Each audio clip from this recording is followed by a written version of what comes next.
Urdu teacher کے معزز سامعین السلام علیکم۔ آج کی ویڈیو میں ہم اساطیر کے حوالے سے بات کریں گے۔ اساطیر عربی زبان کا لفظ ہے جس کے لغوی معنی قصے، کہانیاں، قدماء کی تحریریں، من گھڑت داستانیں، داستان ہے قدماء وغیرہ کے ہیں۔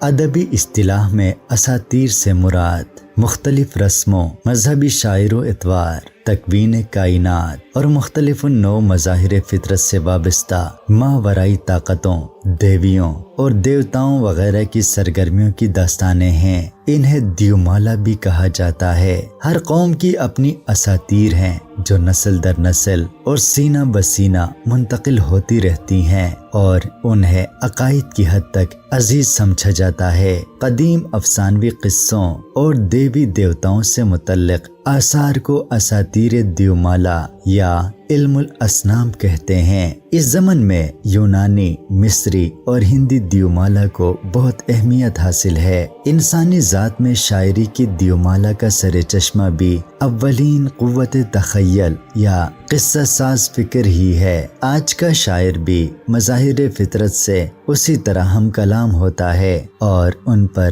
زندہ صفات کا اطلاق کرتا ہے۔ گویا دیومالا قصہ پرینہ نہیں بلکہ شاعری کے لوازمات میں شامل ہیں۔